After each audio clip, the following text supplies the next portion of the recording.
Hello mga moms! Here comes our part 2 of our mini vlog teacher duties. Sa wakas mga moms, nagbigay na si Mr. ng pambili ko ng pintura. Nadala din sa paglalambing ko. Ganyan din dapat gawin mga moms. Huwag awayin. I-massage. Para kung ano man yung hingin mo, ibibigay ng walang reklamo. Ganon talaga mga moms, pag may mister ka o may asawa ka na, you should give and take. Huwag palaging mag-take, dapat mag-give ka din. Sabi niya kung hindi daw ako mabait na asawa, hindi siya magbibigay. So yun, agree ba kayo mga moms? Mabait daw ako. Akala ko kung tulog lang ako mabait. Fast forward, so thank you hubby for your support always. Kaya kahit hindi mo ako tinulungan dito sa school, dahil may trangkaso ka nga, okay lang, laking pasasalamat ko pa rin kasi binigyan mo akong pambili. Nandito naman ang kapatid ko pati mama ko. So salamat hubby, salamat. Back to video tayo. So yan po ang pintura na ginamit ko. Temptation green ang tawag dyan. Yan kasi ang sabi sa memo, na dapat ay DepEd color na ang ipipintura. So, goodbye, Peach! Habang namimintura yung kapatid ko sa labas, ako naman ay nang baklas, mga moms.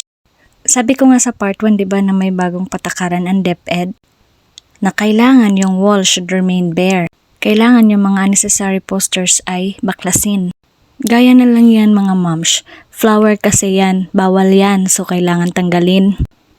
Pati yung mga sala set mga moms, dapat wala na yan. Pero yung unit board ay kailangan nandyan pa yan.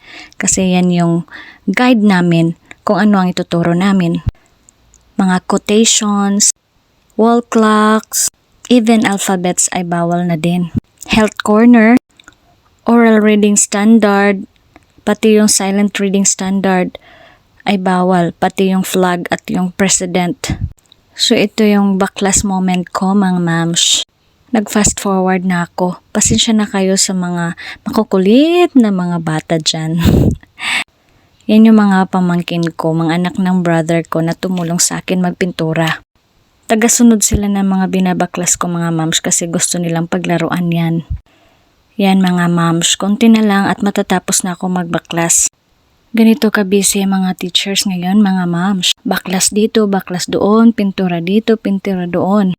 Kasi pag hindi ka magpintura, ang pangit ng room mo kasi yung binaklasan, makikita na iba yung color sa ibang parte ng wall nyo. Akyat dito, akyat doon. Nakakapagod ba tingnan mga moms? Pero okay lang yan sa akin. Challenging nga eh. Habang nang babaklas pala ako mga moms, si Mr. ay tumawag. Sinagot ko agad na okay lang ako, wag kang mag-alala. Magpahinga ka dyan kasi alam niyo mga moms, yung trangkaso niya parang 1 week na ata yun. Hanggang ngayon, hindi pa rin siya okay. Sana maging okay din yung pakiramdam niya kasi ayaw niya talaga na nasa bahay lang tapos ako marami pa akong ginagawa. Iniisip niya yan, kailangan niya akong tulungan. Pero I give him assurance na don't worry, I'm fine. Tapos nag-send pa ako ng video sa kanya na may tumulong sa akin. Sabi ko nga yung brother ko tapos yung mama ko. Kinikilog ako habang sinasagot yung mga tanong niya kung okay lang ba ako, sinong katulong ko, sinong kasama ko. Kasi alam mo yun, kahit may sakit siya, ikaw pa rin yung iniisip niya. Sana all, diba? Pero alam na niya talaga na independent talaga ako sa kanya, lalo na pag sa school. Alam niya na kaya ko. Pero yun nga, tinatanong pa din. So, diba nakakakilig. Back to video na mga moms, ang dami kong chismis, diba? Chinismis na natin yung mister ko. Wala, share ko lang kung gaano ako ka-bless. Thank you for listening. And of course for watching. Ayan po yung mama ko. Nakasimangot kasi sabi niya bakit daw ngayon pa ako nagpintura na malapit na yung klase. Tapos gusto ko pa daw matapos agad. Sabi ko ngayon lang ako nakapag-isip na kailangan pala mamintura. Sabi niya kung hindi ito matapos wag kang ma-stress kasi ikaw naman yung may kasalanan. Ay nako mama ko talaga. Maraming sinasabi pero tinutulungan pa din ako, 'di ba? Sinong nakaka-relate dyan? Ganyan din ba yung mga mama niyo? Marami pang sinasabi pero tumutulong naman. Thank you, mama. Thank you, brother. Ang kalat na naman ng room ko, mga moms. Pero okay lang yan. At least napinturahan na yung mga upuan, pati yung mga lamesa ko. Pero itong teacher's table ko, hindi ko po ito pipinturahan. Gusto ko as is lang siya. Ganyan lang yung pintura niya. Kasi alam niyo mga moms, ang mister ko ang gumawa niyan. Ayaw niyang papinturahan kasi dinisign niya talaga yan. Almost 3 months niya ata yan ginawa. Tapos nag-search pa siya ng maraming video sa YouTube kung paano magpintura ng parang kahoy siya. So ayun, gusto ko as is lang yung pintura niya. Ayaw ko siyang pinturahan ng ibang kulay. Tumulong na din ako sa pagpintura ng mga walls ko mga moms kasi parang hindi kaya ng brother ko. Akala ko matatapos namin to ng maaga. It's a scam pala. Kasi ang dami palang dapat pinturahan.